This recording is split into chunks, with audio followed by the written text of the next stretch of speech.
नमस्कार, जय हिंद। स्वागत है आप सभी का फिर से आपके अपने YouTube channel let's study learn with Kumar में। तो आज का जो हमारा टॉपिक रहने वाला है ये है आपदा और प्रबंधन। इस पूरे वीडियो में हम आपदा प्रबंधन के बारे में विस्तार से जानेंगे और ये समझने का प्रयास करेंगे कि आपदा क्या है, आपदा कितने प्रकार की होती है तथा उसका प्रबंधन जो है वो कैसे हम कर सकते हैं। संपूर्ण वीडियो आपदा प्रबंधन के बारे में ही विस्तार से चर्चा करेंगे और उसके बारे में जानने का प्रयास करेंगे। तो चलिए जल्दी से प्रारंभ करते हैं वीडियो को। तो आपदा प्रबंधन के बारे में जानने के लिए सबसे पहले हमें जानना होगा कि आपदा हम किसे कहते हैं। आज का हमारा टॉपिक होने वाला है आपदा प्रबंधन। आपदा प्रबंधन, आपदा प्रबंधन क्या है और इसकी आवश्यकता क्यों है, इसके बारे में हम विस्तार से चर्चा करेंगे। तो इसमें दो चीजें आती है, एक है आपदा और दूसरा है प्रबंधन। तो जब तक हम आपदा को नहीं समझेंगे उसके प्रबंधन के बारे में हम नहीं जान पाएंगे। सबसे पहले किसी बीमारी के बारे में हम समझते हैं कि बीमारी क्या है, कैसे हुई है, उसके बाद हम इलाज के बारे में सोचते हैं। तो सबसे पहले हम जानेंगे कि आपदा क्या है, आपदा कितने प्रकार की होती है और उसका जो रोकथाम है उसके लिए कौन कौन सी ऐसी विचारधारा है, कौन कौन से ऐसे उपाय हैं जिसके द्वारा हम आपदा को प्रबंधन कर सकते हैं। तो चलिए जल्दी से हम जान लेते हैं कि आपदा किसे कहते हैं, आपदा का डिफिनेशन क्या है, आपदा जो है वो किसे कहते हैं, आपदा किसे कहते हैं। तो आपदा का डिफिनेशन ये है कि वैसी विध्वंसकारी घटनाएं, वैसी विध्वंसकारी घटनाएं, वैसी विध्वंसकारी घटनाएं जो मानव, जीव जंतु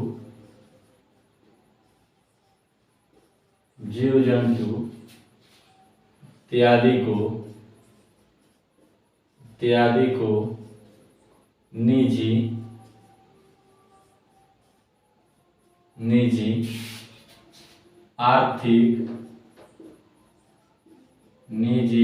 आर्थिक सामाजिक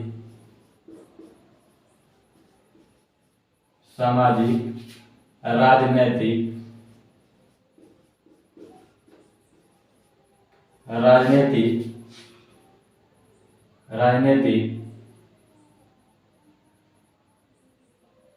वैसे विध्वंसकारी घटनाएं जो मानव, जीव जंतु आदि को निजी, आर्थिक, सामाजिक, राजनीतिक स्तर पर बड़े पैमाने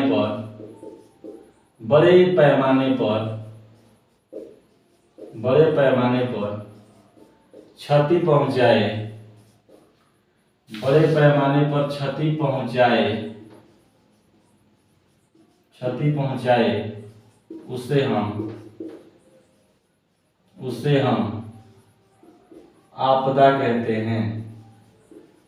उसे हम आपदा कहते हैं।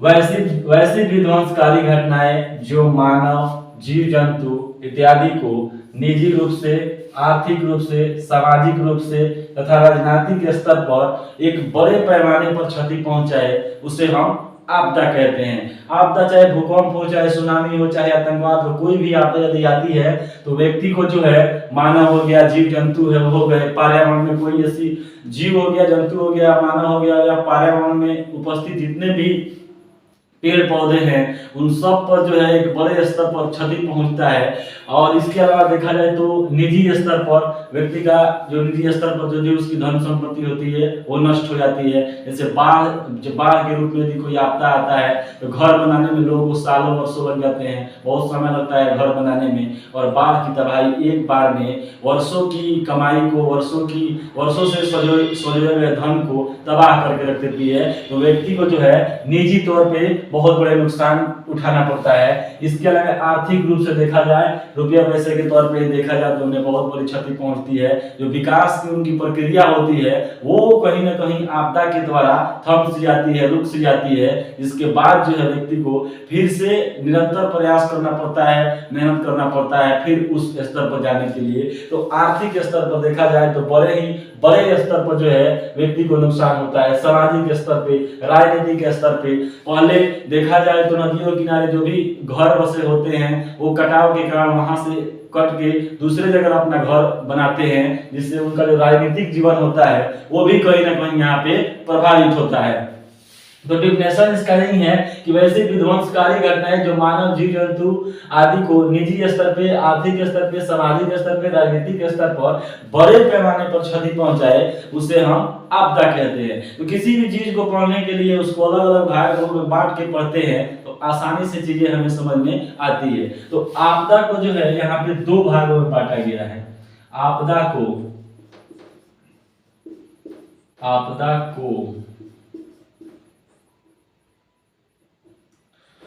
आपदा के दो भाग हैं। आपदा के दो भाग हैं या दो प्रकार हैं। सबसे पहला है प्राकृतिक आपदा।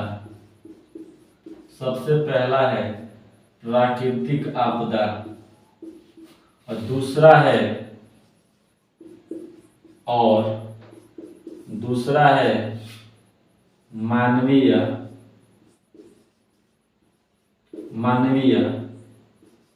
या कृत्रिम आपदा। मानव या कृत्रिम आपदा। सबसे पहले हम जान लेते हैं प्राकृतिक आपदा के बारे में। जितने भी पृथ्वी पर आपदाएं आती है वो आती है प्रकृति के द्वारा। प्रकृति मतलब ईश्वर, अल्लाह, गॉड, भगवान, जिसे भी आप मानते हैं। प्रकृति में 5 तत्वों से मिलकर हमारा शरीर बना है। क्षितिज, जल, पावन, गगन और समीर। इन 5 ही तत्वों को देखा जाए तो ईश्वर का रूप माना जाता है। बाकी अपने तरफ से जो भी व्यक्ति जिस धर्म को मानते हैं अपने अपने अनुसार उस धर्म के द्वारा, उस ईश्वर के द्वारा, उस गॉड के द्वारा, उस अल्लाह के द्वारा जो आपदाएं आती है उसे हम कहते हैं प्राकृतिक आपदाएं। और वैसी आपदाएं जिनका कारण जो है वो मानव होता है। जैसे प्राकृतिक आपदा में भूकंप हो गया, सुनामी हो गया, बाढ़ हो गया। ये देखा जाए तो मुख्य रूप से ओलावृष्टि हो गया, हिमस्खलन हो गया, भूस्खलन हो गया। ये ऐसी प्राकृतिक आपदाएं हैं जिसका मानव कोई हस्तक्षेप नहीं होता है और मानव इसको कंट्रोल भी नहीं कर पाता है। लेकिन बहुत सारी आपदाएं ऐसी होती है जिनका पूर्ण रूप से मानव ही उसका मूल रूप से कारण होता है और मानव के द्वारा ही वो आपदाएं जन्म लेती है और मानव को एक बड़े स्तर पर क्षति पहुंचाती है। जैसे आतंकवाद हो गया, रासायनिक रिसाव हो गया, परमाणु विखंडन हो गया। इन सब के बारे में हम विस्तार से पढ़ेंगे और आगे जानने का प्रयास करेंगे। तो सबसे पहले हम जानते हैं प्राकृतिक आपदा के बारे में। आपदा को दो भाग में बांटा गया है, प्राकृतिक आपदा और मानवीय आपदा। तो सबसे पहला जो आपदा है प्राकृतिक आपदा, इसमें हम सबसे पहला जो आता है वो है बाढ़। सबसे पहले प्राकृतिक आपदाओं में पहला है बाढ़, दूसरा है सुखाड़, तीसरा है भूकंप, चौथा आता है इसमें सुनामी, पांचवा आ जाएगा इसमें चक्रवात, छठा आ जाएगा लू, सातवां आ जाएगा शीतलहर, आठवां आ जाएगा बादल का फटना, नौवां आ जाएगा भूस्खलन, 10वां हो जाएगा हिमस्खलन,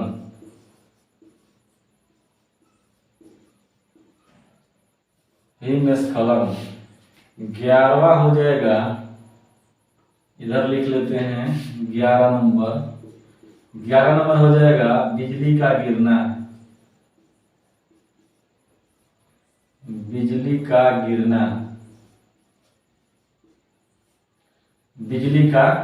गिरना।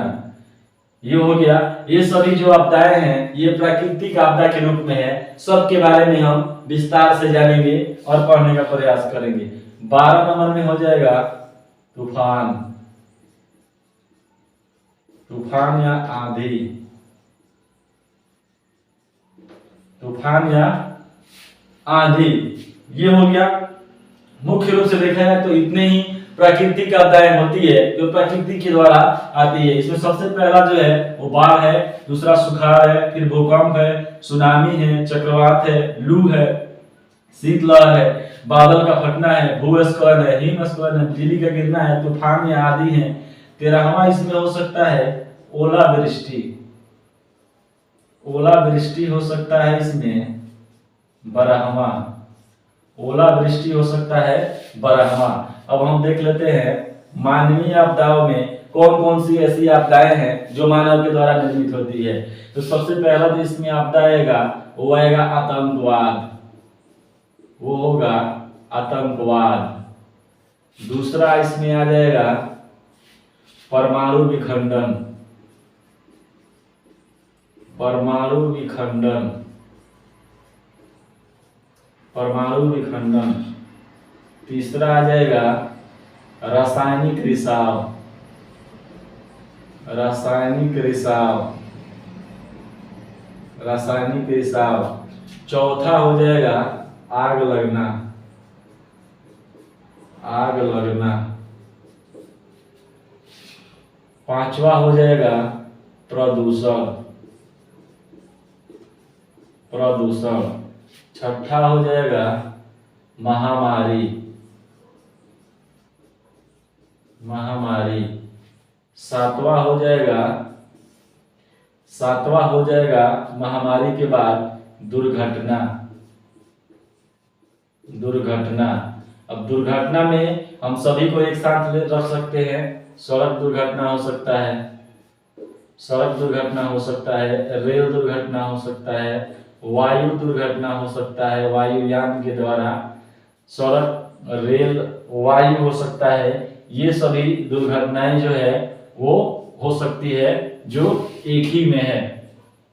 इसमें आतंकवाद आ जाएगा। आतंकवाद देखा जाए तो आज संपूर्ण विश्व की सबसे बड़ी चुनौती है आतंकवाद के रूप में। जो बहुत सारे लोग इस पृथ्वी पर ऐसे हैं जो अपनी मनमानी करने के लिए, अपना बात रखवाने के लिए, अपने जिहाद को पाने के लिए, अपनी मंजिल को पाने के लिए कुछ ऐसे उपाय अपनाते हैं जो संपूर्ण विश्व के लिए खतरा बना हुआ है। आतंकवाद जो ये नहीं देखते कि किस व्यक्ति में गलती है, किस व्यक्ति में गलती नहीं है, बच्चे कहाँ है, बूढ़े कहाँ है, औरतें सुरक्षित हैं कि नहीं, इन सब के बारे में विचार नहीं किया जाता है। और कहीं भी बड़े जगहों पे, भीड़ भाड़ जगहों पे आते हैं और विस्फोट करके बहुत ही पैमाने पर लोगों को मारते हैं, जिसके कारण आतंकवाद जो है संपूर्ण विश्व में एक बहुत ही बड़ी चुनौती बन के सामने आया है। दूसरा है परमाणु विखंडन। आज संपूर्ण विश्व जो है सबसे ज्यादा कहीं खर्च कर रहा है तो डिफेंस पे खर्च कर रहा है। सभी लोग अपने अपने देश में परमाणु बम का निर्माण कर रहे हैं, जिसके द्वारा आप जानते ही हैं कि सबसे पहले अमेरिका द्वारा 1945 में जो है जापान के 6 अगस्त को हिरोशिमा और 9 अगस्त को नागासाकी में बम गिरा के संपूर्ण विश्व को दहला के रख दिया। जहां पर आज भी जो बच्चे पैदा लेते हैं वो मूल रूप से अपंग पैदा होते हैं। ये जापान की घटना है 1945 की। ये परमाणु विखंडन के द्वारा हुआ, परमाणु बम गिराया गया, जिससे बहुत ही व्यापक स्तर पे जापान के लोग प्रभावित हुए और आज भी प्रभावित है। इसके अलावा है रासायनिक रिसाव। बहुत सारे केमिकल का प्रयोग करके कीटनाशक दवाओं का प्रयोग, कीटनाशक दवाएं बनाई जा रही हैं, खाद बनाया जा रहा है, जिससे रिसाव के कारण जो है बहुत लोग जो है वो मारे जाते हैं। जैसे इसमें भोपाल गैस त्रासदी जो है, इसमें बहुत सारे लोग मारे गए थे, जो हमारे भोपाल की घटना है, मध्य प्रदेश की घटना है, जो एक बहुत बड़ी प्राकृतिक आपदा के रूप में, जो बहुत बड़े मानवीय आपदा के रूप में सामने आई थी। इसके अलावा है आग लगना। आग लगना भी देखा है तो एक कृत्रिम रूप से मानव के द्वारा ही आग लगना आपदा आता है। इसमें जो है वो आग लगने के कारण गैस, खाना कोई व्यक्ति बनाता है, सिलेंडर अगर सही से नहीं बंद करता है, चूल्हे को बंद नहीं करता है, कोई व्यक्ति सिगरेट पी रहा है या बीड़ी पी रहा है तो कहीं भी पी के फेंक देता है, इससे क्या होता है, आग लग जाता है। सही से सावधानी नहीं बरतने के कारण जो है आग लगता है। घर का घर, गाँव का गाँव जो है इससे निपट जाता है। ये बहुत ही बड़ी देखा जाए तो मानवीय आपदा। इसके अलावा हो गया प्रदूषण। प्रदूषण लगातार जो है मानव अपनी ऊंचाइयों को पाने के लिए, अपनी तीव्र रफ्तार के कारण, अपनी तीव्र रफ्तार को बनाए रखने के लिए, तेजी से आगे बढ़ने के लिए विभिन्न प्रकार के गैसों का प्रयोग करके, डीजल पेट्रोल का प्रयोग करके वायुयान में या परिवहन के माध्यम से एक जगह से दूसरी जगह जाने के लिए जो है विभिन्न प्रकार के प्रदूषणों का जो है वो उत्सर्जन हो रहा है, जिससे हमारा पर्यावरण पूर्ण रूप से प्रदूषित हो रहा है और तापमान जो है दिन पर दिन बढ़ता जा रहा है। कार्बन डाइऑक्साइड की मात्रा जो है वो पृथ्वी के भूपटल पर बढ़ती जा रही है और गर्मी जो है बढ़ता जा रहा है, जिसके कारण विभिन्न प्रकार की बीमारियां उत्पन्न हो रही है। ये प्रदूषण, उसके बाद महामारी हो गया, महामारी का मतलब प्लेग हो गया।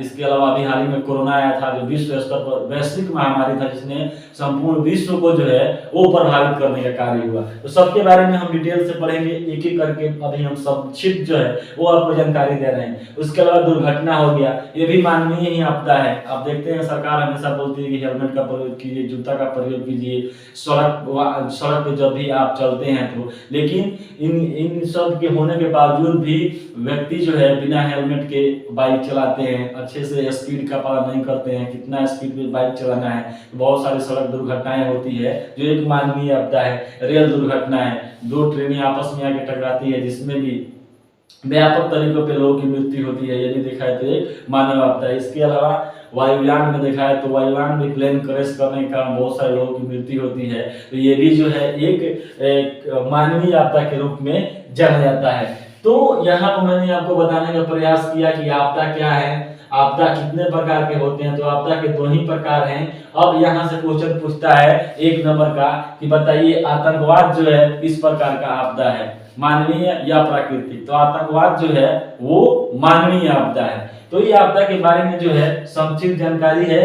एक एक आपदा के बारे में अब हम विस्तार से जानेंगे और समझने का प्रयास करेंगे।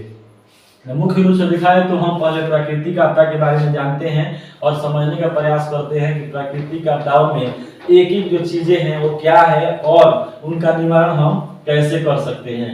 तो सबसे पहले हम जानते हैं प्राकृतिक आपदाओं में बाढ़ के बारे में कि बाढ़ क्या है और कैसे जो है वो प्रभावित करता है हमारे भारत को। भारत और बिहार दोनों के बारे में हम जानने का प्रयास करेंगे कि कैसे जो है प्रभावित करता है संपूर्ण भारत को और जो है और बिहार को कैसे प्रभावित करता है, बाढ़ की स्थिति जो है वो कैसे प्रभावित करती है।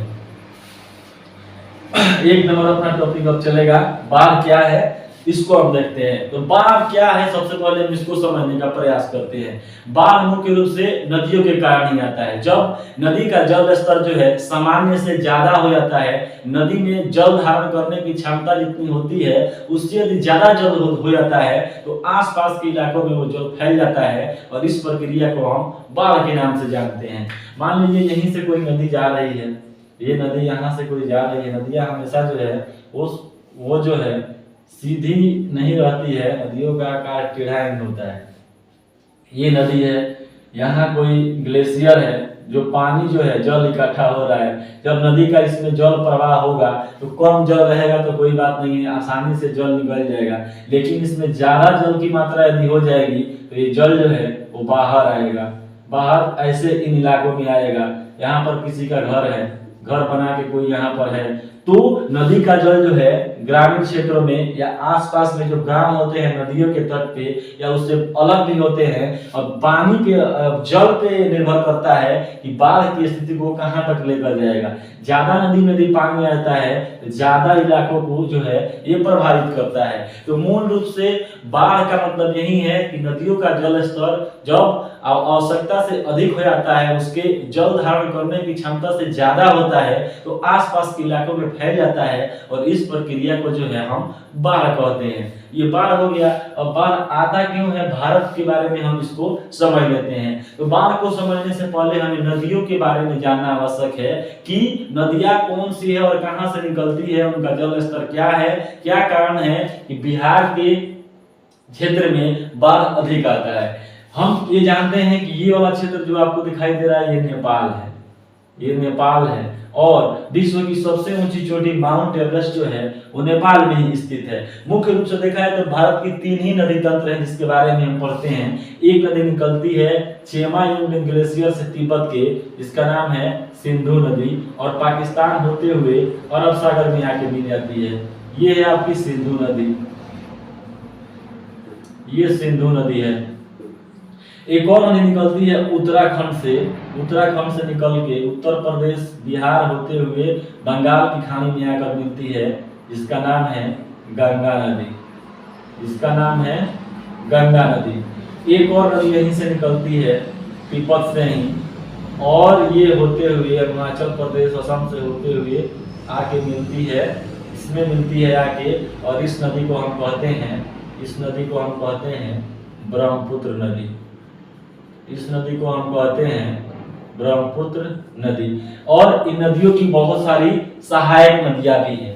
तो हम देखते हैं कि बाढ़ आने के दो ही कारण हैं। सबसे पहला कारण ये है कि सूर्य की स्थिति, सबसे पहला है सूर्य की स्थिति। इसमें दो रेखाएं हैं जो आपको मैं पढ़ा चुका हूं, अक्षांश और देशांतर को। सूर्य का उत्तरायण होना और दक्षिणायन होना आपको पढ़ाया जा चुका है। भारत की जो स्थिति है वो है उत्तरी अक्षांश में, और 21 जून को जो है 21 जून को 23 मार्च के बाद सूर्य जो है विषुवत रेखा से उत्तरी अक्षांश की तरफ चलना प्रारंभ करते हैं। और जैसे ही सूर्य उत्तरी अक्षांश में आते हैं वैसे वैसे उत्तरी अक्षांश का तापमान बढ़ता जाता है। हम जानते हैं कि भूपर्पटी से जैसे जैसे हम क्षोभ मंडल में ऊपर की तरफ जाते हैं वैसे वैसे प्रत्येक 65 मीटर पे 1 डिग्री तापमान जो है वो कम हो जाता है, 1 डिग्री तापमान कम हो जाता है। तो हम देखते हैं ये वाला जो पूरा अपना सेक्शन है ये पूरा पर्वतीय क्षेत्र है, और ऊंचाई बढ़ने के साथ ही यहाँ पर जो है तापमान कम होने के कारण जो भी जल होता है वो बर्फ के रूप में जम जाता है। जो भी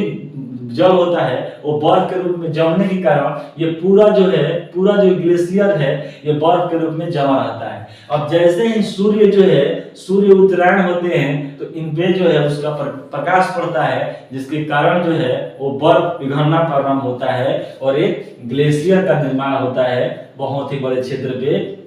और इसी ग्लेशियर के माध्यम से नदियों का जो जल स्तर है वो बढ़ने लगता है। ये पहला कारण हो गया सूर्य का उत्तरायण होना। दूसरा बाढ़ का कारण ये है कि हम जानते हैं कि भारत में प्रत्येक वर्ष जो है वो 25 मई को भारत के अंडमान निकोबार वाले क्षेत्र में मानसून प्रवेश कर जाता है। और 1 जून को जो है भारत के तमिलनाडु और केरल में 1 जून को मानसून प्रवेश करता है। 25 मई को प्रवेश करता है अंडमान निकोबार द्वीप समूह में, क्योंकि भारत का जो मूल क्षेत्र है वो अंडमान निकोबार द्वीप समूह है, और उसके बाद आपका भारत का मूल मेन आता है। तो 1 जून को भारत में देखा जाए तो मानसून प्रवेश करता है और भारत में भारी वर्षा होती है, और जैसे जैसे समय आगे बीता जाता है वैसे वैसे मानसून आगे बढ़ता है। तो वर्षा के कारण एक तो पहला है सूर्य का उत्तरायण होना। जब भी बाढ़ की स्थिति आती है भारत में या बिहार, उत्तर प्रदेश, बंगाल में, तो बरसात के समय और गर्मी के मौसम के बाद ही जो है वो बाढ़ की स्थिति बनता है। तो पहला है सूर्य का उत्तरायण होना, और दूसरा है जो इसमें वो है मानसून का प्रवेश करना। और जैसे ही मानसून का प्रवेश होता है वर्षा अधिक होता है, तो हमें जानते हैं कि जल का जो भी रफ्तार होता है वो ऊपर से नीचे की तरफ ही होता है। तो ये वाला जो पूरा क्षेत्र है वो हिमालय वाला क्षेत्र है, और जैसे ही इस पर वर्षा अधिक होता है तथा सूर्य के उत्तरायण होने के कारण जो ग्लेशियर पिघलता है उसके कारण नदियों का जो जल स्तर होता है वो काफी बढ़ जाता है। बिहार के संदर्भ में यदि हम बात करें तो बिहार का जो उत्तर वाला पूरा क्षेत्र है, उत्तर वाला क्षेत्र, गंगा नदी जो है बिहार को 2 भागों में डिवाइड करती है। ऊपर वाले क्षेत्र को उत्तर और नीचे वाले क्षेत्र को हम दक्षिण कहते हैं। और इसमें बहुत सारी नदियां हैं, जैसे बूढ़ी गंडक हो गया, बागमती हो गया, फल्गु हो गया, कोसी हो गया। ये सभी नदियों का जो जल स्तर होता है वो काफी बढ़ जाता है। नदियों को भी हम 2 भाग में बांट के पढ़ते हैं, एक प्रायद्वीपीय भारत की नदियां और एक हिमालय से निकलने वाली नदियां। तो जितना भी प्रायद्वीपीय भारत की नदियां है जो इधर से निकलती है, जो अमरकंटक की पहाड़ी से या पठारों से होकर निकलती है, उनका जो जल स्तर है वो काफी कम होता है। वो गर्मी के मौसम में सूख जाती है, वो सदाबाहित नदियां नहीं होती है। लेकिन जो नदियां हिमालय से होकर निकलती है उनका जो है जल स्तर, सदाबाहित नदियां होती है, वो नदी कभी सूखती नहीं है, हमेशा उसमें जल का प्रवाह होता है। ये बात अलग है कि गर्मी के मौसम में उसका जो जल है थोड़ा कम हो जाता है, और सूर्य जब उत्तरायण होते हैं और जब मानसून का प्रवेश होता है तो वो नदियां जो है विकराल रूप धारण कर लेती है, और वहीं जो है बाढ़ का कारण बनती है। तो उम्मीद है कि आप इसको आसानी से समझे होंगे कि बाढ़ आने का मुख्य कारण क्या है। तमिलनाडु वाले क्षेत्र में यदि हम बात करें तो लौटता मानसून जब होता है, जब भारत से मानसून लौटता है तो बंगाल की खाड़ी से आर्द्रता ग्रहण कर लेता है और तमिलनाडु वाले क्षेत्र में बाढ़ की स्थिति रहती है। तो बाढ़ आने का मुख्य कारण यही है, एक वर्षा और दूसरा सूर्य का उत्तरायण होना। सूर्य जब दक्षिणायन होते हैं तो भारत में तापमान कम होता है और ग्लेशियर पर जो भी बर्फ पानी होता है वो बर्फ के रूप में ढक जाता है और जैसे ही सूर्य पुनः उत्तरायण होते हैं तो वो ग्लेशियर जो है पिघलने लगता है और जल धारण करने की क्षमता है वो बढ़ जाती है। दूसरा, मानसून का प्रवेश करना, इसके कारण भारत, बिहार या भारत के किसी भी राज्य में जो है वो बाढ़ की स्थिति आती है। उम्मीद है ये आपको समझ में आया होगा आपदा के बारे में और बाढ़ के बारे में। अब हम जानेंगे सुखाड़ के बारे में, चर्चा करते हैं कि सुखाड़ क्या है और उसको जो है उससे हम कैसे निजात